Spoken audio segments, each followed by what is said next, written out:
There's so much history that walks in the door, what they were raised with, culturally, what has influenced them, as well as what has occurred in their previous relationships, romantic and family. Dr. Jenn Kennedy is a clinical sexologist and licensed marriage and family therapist based in Santa Barbara.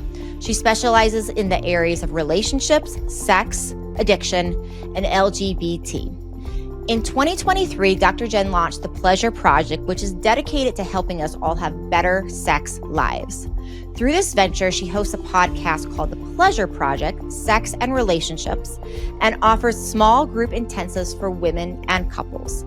She recently launched a self-guided course and is coming out with a Pleasure Circle workbook in 2025. Dr. Jenn has been quoted in Redbook, Reader's Digest, Forbes Health, Daily Ohm, Shondaland, Parade, Allure, Yahoo Life, and others. Some people, don't feel like they can be the initiator, which puts a lot of responsibility on partner. It just doesn't feel fun. And it's like, I feel like if they can articulate what they expect and why, so much of this is just ingrained. Sex isn't just about sex. It's about intimacy. If we can help them with this piece, their intimacy is going to improve.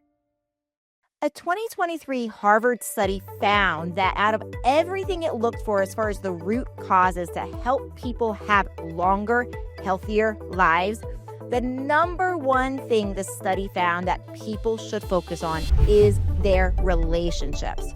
So to help solve some of the relationship crisis that we have around the world, I have created this upcoming 3-day eternal honeymoon extravaganza. I am bringing together 15 speakers from around the world in the love, sex, intimacy, and relationship space to help you finally have better passion, have better sex, have better connection, communication, intimacy, and more. And this event is normally $397 and it is on sale right now for $1. So I hope you will prioritize your relationships and join me at this epic event. Hey, everybody. Welcome back to another episode of The Lounge. I'm so excited to introduce you to Dr. Jenn here with me today. We're going to talk about all sorts of things. We're going to talk about some things with partner sex, some things that are getting in the way of your pleasure, oftentimes that commonly get in the way of people's pleasure. We're going to talk about the uniqueness that people, especially women in queer relationships, face, as well as how these types of things, actually many of them, can also apply to hetero relationships as well. So really juicy conversation for women, really juicy conversation for couples happening today. Thank you so much for being here and listening to another episode of The Lounge. And welcome, Dr. Jenn. Thank you for being here. Thanks. Yeah, always good to talk to a colleague. Yeah, exactly. Well, let's start big picture because we're going to go into a lot of things, a lot of challenges, a lot of things that get in the way with pleasure. But one of those things that I think can happen that is so instrumental that we talked about a little bit offline is our beliefs. Our belief system and the beliefs that we have oftentimes from various things in our life that run our show, that run our decisions, that run our lives many times we don't even know these beliefs exist. And they oftentimes run our sex life, our intimacy life, and decisions. So can you talk a little bit about what you see in your work around beliefs people have and how their beliefs can impact their desire, their pleasure, so much more? Yeah, absolutely. I feel like there's so much history that walks in the door, right? It's not just like what's happening in this moment. I wish people were in the moment, but so much of it is about, what they came in with, what they were raised with, culturally, what has influenced them, as well as what has occurred in their previous relationships, romantic and family. And so it's all about that. It's what they're bringing to the party, and a lot of it's unconscious. So they think they're just doing what's reasonable, and yet it's also they're being backled into each and every decision.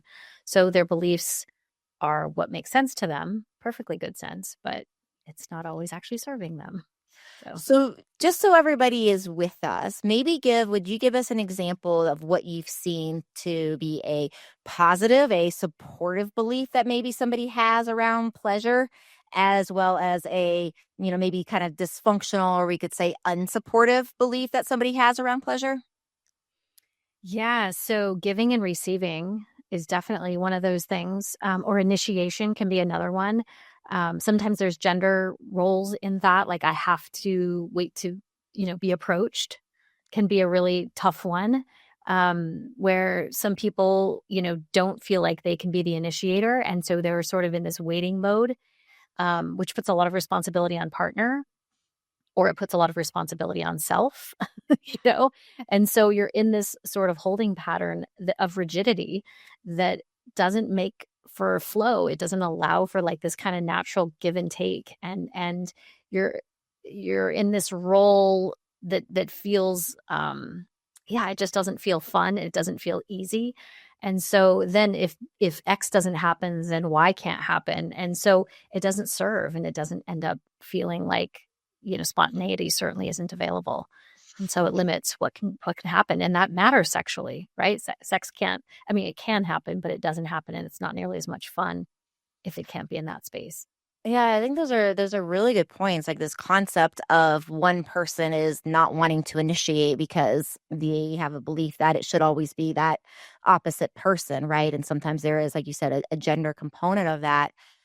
Yeah, it's like really easy to see how that can be dysfunctional and, and just not say helpful to the sexual relationship or otherwise. So in these situations, right, where beliefs oftentimes are running subconscious, right? We are making our decisions, we're creating actions based upon these. And people are oftentimes coming to, people like yourself or myself to help them have better relationships, better connection, better intimacy and sex. What do tell people from a standpoint of belief? What are like, do you have a process for helping people start to uncover maybe any of their beliefs that are running the show? Yeah, I think it's helpful, first of all, just to sort of like make them explicit, right? Unpack them. Like, how do you guys do this? How does this typically go down? What is your dance? And then tell me why. Because like they reflect it like it's a default, like, of course that's how it happens. And I'm like, I'm just curious. I'm trying to get really in there and get curious with them, and then sort of go, well, how did that come to be? Because I know lots of people that do it differently. Like, what would it be like if it wasn't that way? What would it be like if she started it? Or what would it be like if it started at this other time of day or in this other room, or with this other device, or and just some, kind of challenge them with some ideas of disruption, and see what their beliefs are around that. Because sometimes it's kind of an arbitrary holding that they've got going, and they're not even really aware of it. They just assume that they're so rutted into that single way. And so sometimes they'll let go of it with some trepidation, but willingly. And sometimes they're like holding on to it into your life, you know? Yeah. Curious. Yeah, and I like this process, right? So it sounds like you're largely just asking them questions around, okay, describe to me Mhm. a intimate moment or describe to me something. And it sounds like you're just listening for, right, in your process around what they say and then looking for any of those things like, well, here I was waiting for my partner to approach me and they didn't again, or something like that. And that might then cue you into, hey, they have this belief about needing to be approached because they're just acting like this is what should happen versus, hey, Yeah. tonight is a unique scenario and I really wanted my partner to, approach me for this XYZ reason, right? That might be a different scenario. And that's what you're looking for, right? Yeah, and it's like, I feel like if they can articulate what they expect and why, but so much of this is just ingrained, and I mean, I see couples that have been together usually for quite some time, and so they've got their dance pretty established, and they go into these routines and they're both taking part in it. But I'm always curious to see, what have they tried already? Because typically they have tried some things, but they fall back into this pattern that has proven unsatisfying. So they're coming in with some starts at efforts that haven't worked. So they're in a little bit more of a place where they're inclined to try something different because they're sitting in front of me. They're Yeah. aching for help, so they're willing. Yeah, but I get curious first to go, what have you tried? And, give them credit for that. And then say, okay, well, let's open this up a little bit broader and see what might else, what else could work. And I know from looking at your work online, you use a lot of vibrators or various sex toys as supportive therapies for couples. And with men, I think it's common to think of like, okay, the common, beliefs that men have around vibrators used in their sex life are things like, well, it's going to replace me, or there's going to be vibrator addiction, or, these are the kind of things that I think, hear commonly. Do you find that there are certain beliefs that women commonly have about vibrator use? And if so, what are those? It's interesting. It feels like there's like an age delineation there. Like younger women are all for it. Older women tend to have some hesitancy and less experience, I find, with using vibrators. In the groups I run, they tend to be older women, and so there's less familiarity, but there's some curiosity. I think there's also some fear that they might become dependent, or that they might offend their male partner, or that, the partner might feel some jealousy or feel replaced or that kind of thing. So some of this is just educating them, giving them some awareness of like how this can be incorporated as adjunctive and not create a competition.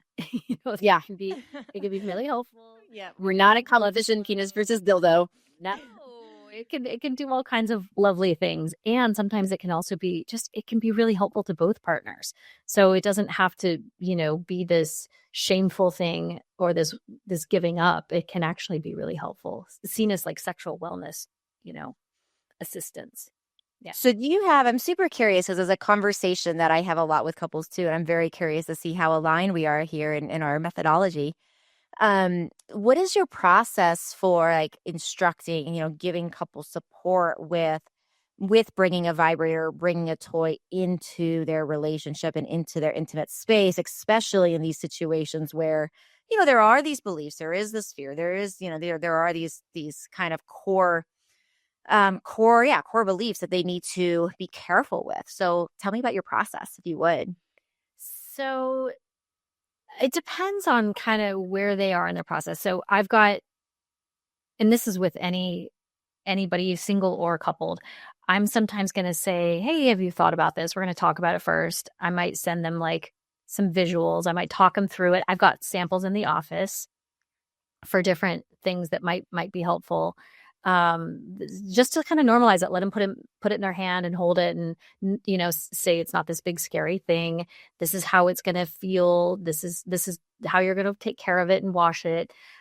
This is how it's going to bring blood flow. This is how it's going to make contact with body parts.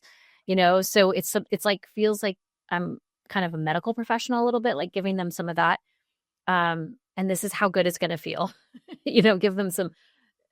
So that there's some hope and some excitement. And then typically I'm finding that they're like, okay, I'm going to add to cart, and see how it goes. And if they don't like it, they don't have to use it. But typically once they see, again, it's not trying to replace partnered sex. It's actually trying to enhance or prep or, be part of the mix, because most of the time that is what is desired by both partners, right? It's not like it's going to replace, but they're both feeling some disappointment, maybe some shame, some hesitancy, because it's not working. And this extra item is going to make connection possible. The other piece I find that, yes, I'm a sex therapist, but sex isn't just about sex. It's about intimacy. And if we can help them with this piece, their intimacy is going to improve. And if they relationally feel more positive heading into the act of sex, relationally, we are going to strengthen the unit. And that's also like a big win. So if in the 5 minutes to hour long that they're having actual sex or lovemaking time, it's improved, the rest of their week is going to get better. And that feels like relationally a bonus. Yeah, that's actually my favorite reason why I do what I do. Exactly that part right there. It's like helping couples just be more in love and in, better relationship with each other. And yeah, I find similar in my work too, that overcoming that myth, dispelling that belief of this is going to replace instead of, like you said, enhance. I think that's like what I've seen as well. It's been one of the most fundamental things that shifts that openness. Too, don't you find that in the sex toy conversation, because it's not just about vibrators, it's about, sometimes I've talked about prostate stimulators. Sometimes, I'm talking about, I've got I've been in conversation with this new company that has firm tech that has like, it restricts blood flow. It's a device you put, over the penis, Mhm. that also monitors heart rate and everything, like the Aura Ring.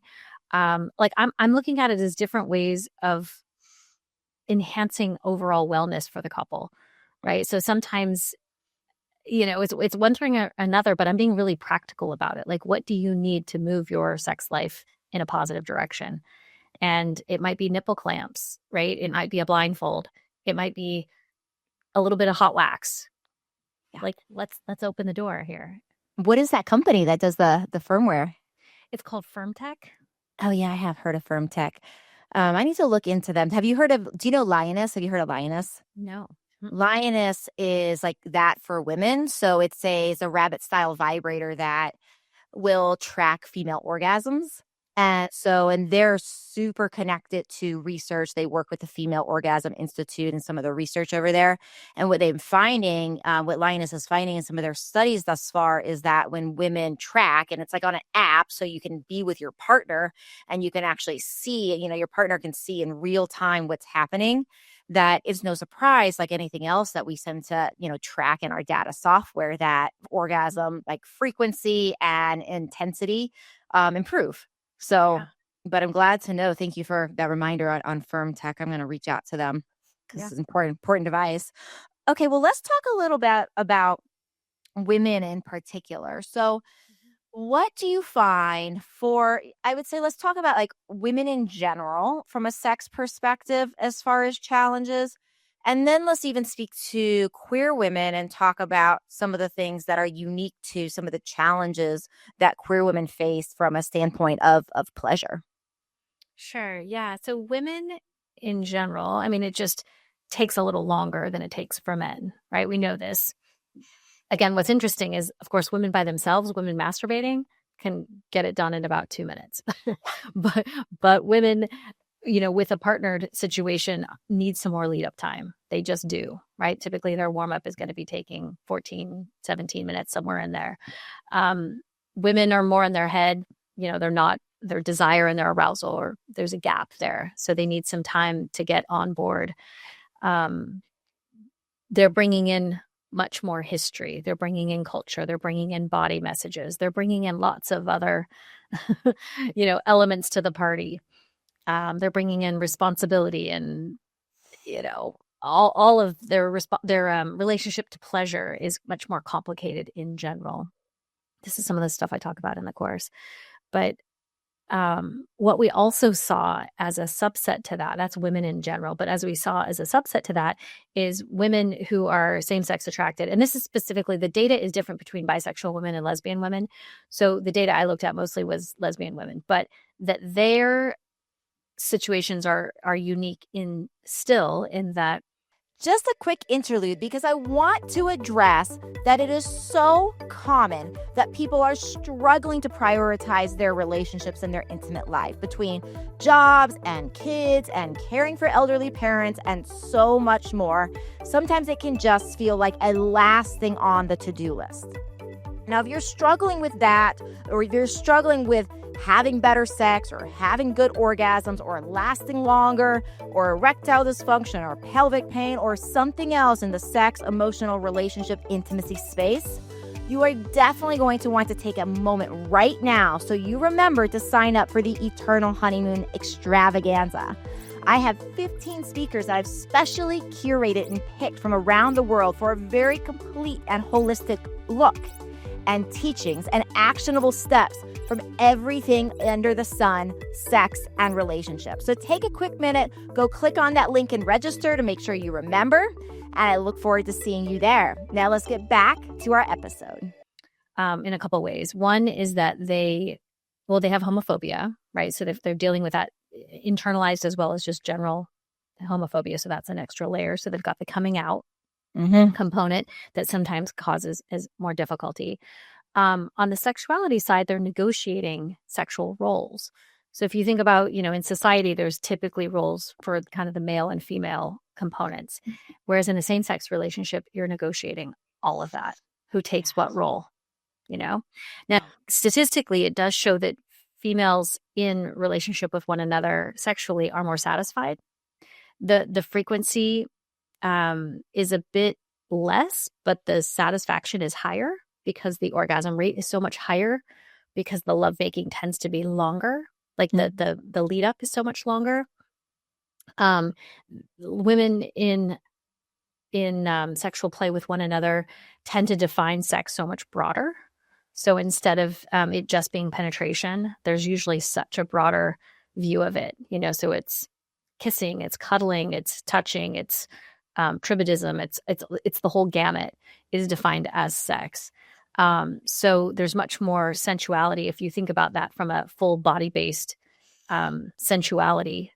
There's a lot more activation happening, and so the end result is, more satisfaction and typically higher orgasm rate. Mm-hmm. Yeah, it's a really interesting topic to me. I went to one of my doctorates is in Chinese medicine, and I went to a Taoist inspired Chinese medicine school, and Taoist philosophy is a lot about opposites, right? It's like the feminine and the masculine, and that all of us humans, every human has feminine and masculine qualities inside of us. And, the power play, right? The giver, the receiver is basically from a Taoist perspective, it's that polarity, it's that opposite. So, I'm not, like, as we talked about offline, my specialty is not in queer relationships. It's not what I've studied so much. So I refer out to people like you for this. But I'm curious in that, like, what you've seen is like in power play and some of these different things, like, do you find that it's like often helpful to coach women or other queer people in queer relationships to say change their power play to like, okay, you're a giver, I'm receiver more? Have you found that it's helpful for couples to go like deeper into their own, like, oh yeah, I'm definitely more of the kind of that masculine giver type of energy with somebody else being more in that feminine type of receptive energy? What have you seen there? It's so interesting. It's all over the it's all over the map. I'm thinking of Chapel Roan's new song. I don't know if you've heard it. I don't know it. No. It's all about being a giver. It's funny. Um, it's really different, and I see gay men too. So I've seen gay male couples. I've seen the whole gamut. It really depends, and again, it's so age related. I feel like historically, I saw a lot of more traditional roles where you'd see like the butch and the femme, and they were sort of in those fixed positions where one was more giving and one was more receiving, and they would sort of stay in those. Um, the newer generation isn't in those nearly the same. There's a lot more ambiguity in terms of roles and even gender position. Mm-hmm. There's a lot bigger range.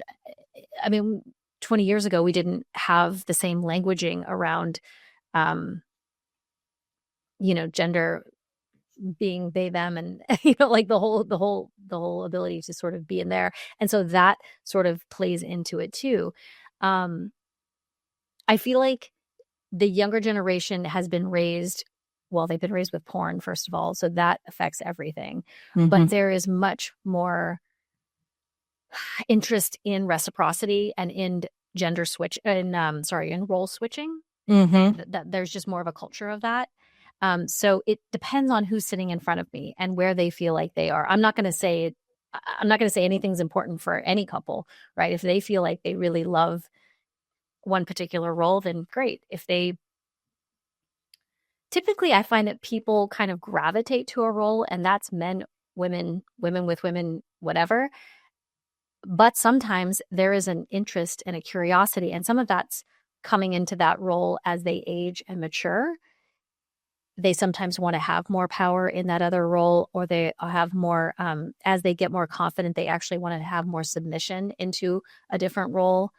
And that's actually as they feel confident, they can be more submissive. I mean, we see that with men, right, in heterosexual relationships.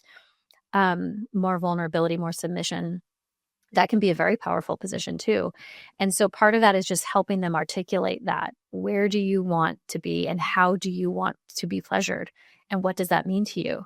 And so giving them the safety, the confidence, the vulnerability to allow all of that to come in, like to what actually turns you on in this. There's a lot of really powerful people who actually fantasize about being very submissive. Yeah. You know? Yeah. Yeah. I mean, I think the the idea of being very submissive for, for from a standpoint of people that operate type A superpower type of things, it's like the one place they can do that in many ways. And I was chatting with somebody the other day about even like shibari, like the Japanese rope, sacred rope tying. And that oftentimes a common thing I hear when people experience and experiment with that is when you're the one being tied up, instead of feeling restricted, many people have more the sensation of like their nervous system actually letting go Yeah. and feeling like more safe and relaxed in that. So, I think Hanging out. Yeah. Sometimes right. that can actually be preferable. Exactly. Exactly. So, it's very I interesting in these wonder things. Go too ahead. if you've seen this in your couples when you like assign them sensate focus or something like that.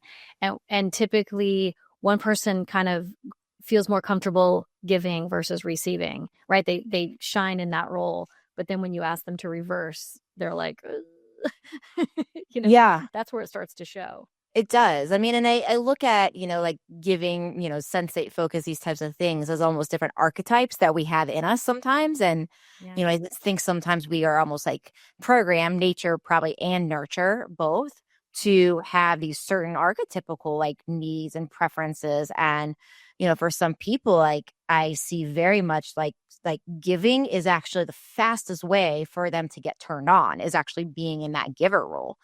And the moment they are in more of a receptive role, sometimes I've seen scenarios where those people they have a harder time actually getting aroused, that is not as an aroused, it doesn't create that level of arousal. So asking them to, play in that role, I think can be a curious and useful thing.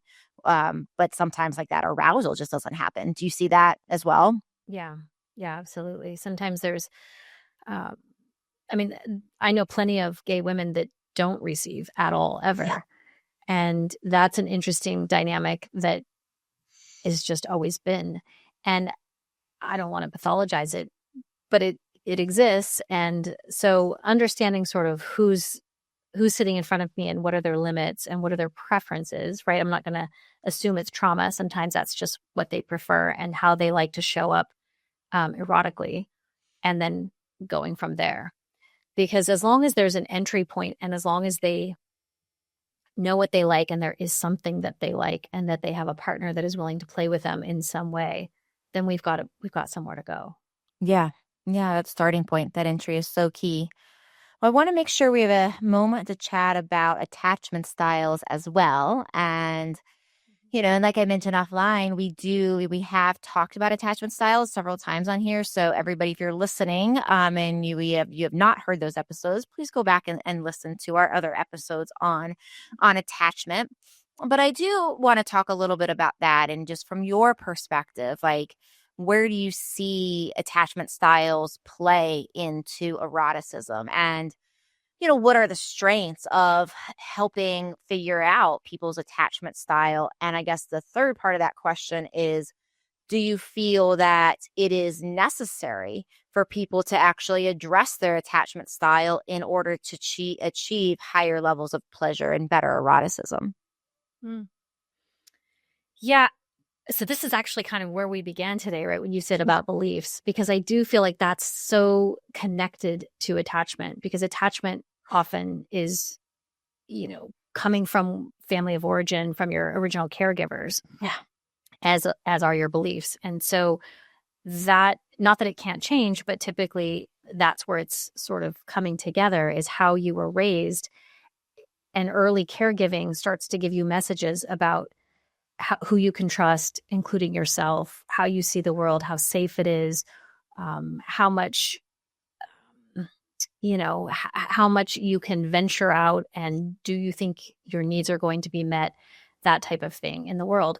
And then how does that take one step over? How does that translate erotically? How does that, like that old saying, in bed, that's how I see everything. So we look at someone's attachment style. I think it's a really good predictor of how are they going to show up erotically? Because, for example, if they're securely attached, which is gold standard, right? That's best. Then they are going to be good with setting boundaries. They are going to be able to articulate what they need. They are going to ask in relationship what they want. They're going to be able to ask in the bedroom for what they want. They're going to be able to hear a no when they don't want something. They're going to be able to say that. They are going to feel confident and secure in various settings. They're going to be able to handle it if their partner's is weepy or tearful or kinky or whatever, right? They can handle it. So being in relationship, being in erotic or intimate space with a secure lover is wonderful. They can really bring it out. So Yeah. it does matter. I think it's super helpful to understand where you're coming from that standpoint, because it'll inform and likely influence how you show up erotically. So knowing that, I think, can be really helpful. And you can improve it by being in relationship with somebody more secure. But it's good to at least know as a starting place.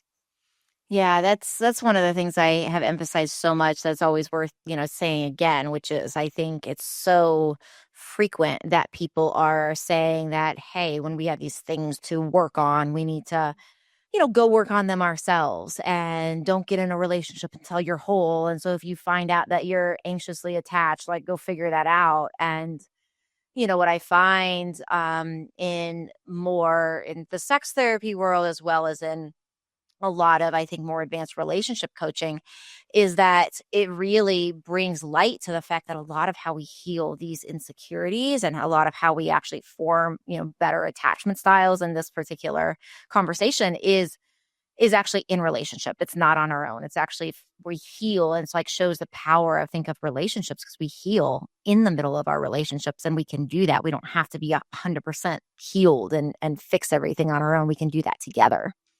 Yeah, because when you have like a difficult moment, say like a really vulnerable, embarrassing or whatever moment sexually, and someone says, "Hey, it's okay. I'm right here. Like you're good."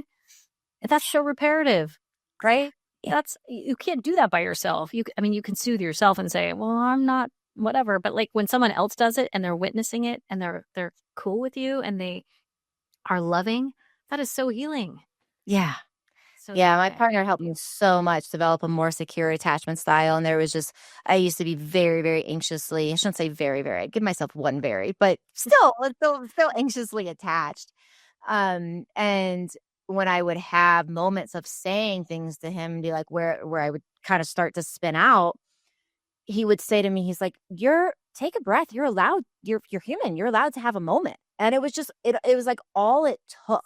So If any, affirming. it was so affirming, right? To just be like, "Oh, right, I don't have to be." It was like a lot of perfectionism for me, and just like that reminder of like, I don't have to be a perfect human all the time. Like I'm gonna be as good a human as I can, but it's okay if I make mistakes. It was just so affirming to like feel like that did not mean I was going to get rejected, right? Yeah. So it's so amazing we can heal this stuff internally, or I mean, interrelationally. So I know you have a free quiz on this that we're going to put in the show notes on determining your attachment styles. And so we'll have that in the show notes, everybody, of how you can get Dr. Jenn's free quiz. But tell us a little bit about like how you utilize something like that quiz. Like how do you use that in context of your work with your clients? Yeah, so that's part of the course that I have. So I've been doing this course live for a couple of years. Now it's part of a self-guided assessment that I use that's built in. But the idea being, once you have that information, it's like I said, it's not fixed, but it's information for you to then say, oh, okay, this is maybe the position I'm in right now. Say you mentioned anxious, so anxiously attached. Okay, that's good information for you to know about you or your partner, is that maybe you might be a little bit more seeking of reassurance, or you might really, really benefit from like pillow talk after sex, right? Where you want kind of that like cuddling and that closeness. Um, Understanding that your tendencies are explained by this history, and what tends to serve you best is X, Y, and Z, right? So understanding that frame makes some sense of your world.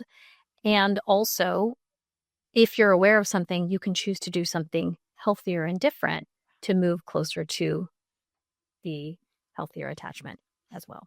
I love it. And I hope everybody will go take that, because it is such a useful thing to just bring that awareness. And like you said, it's like that knowledge that's like, as soon as things are brought to light, as soon as we know, we can take different actions. So the first step is knowing and understanding, and then you can choose differently. So I hope you guys will take that quiz. Is there anything that you feel like is important to say today that we did not say that you want to wrap up with?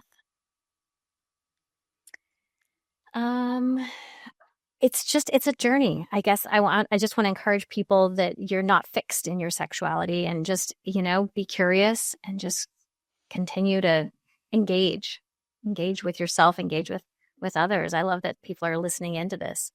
And yeah. And if they want more information, I do have a self-guided course that they can take at their leisure called the Pleasure Circle. Amazing. And we can put that in the show notes, everybody, as well. So you'll have a link to that. And yeah, I really appreciate that advice so much. I think it's like anything in life, right? It's so easy for us to get as humans just like locked in around like, this is who I am. And what we see is that the only constant is change. And that is also true about our eroticism as much as anything else in this human life. So thank you, everybody, for listening to another episode on The Lounge. Please do subscribe so you can get more interviews just like this. And thank you, Dr. Jenn, for being here. It's a pleasure. Yeah, thank you. Thank you for listening to the Libido Lounge. Please don't keep me a secret. Please share this with your friends. You can find me on YouTube, on Instagram, as well as how to work with me at mylibidodoc.com.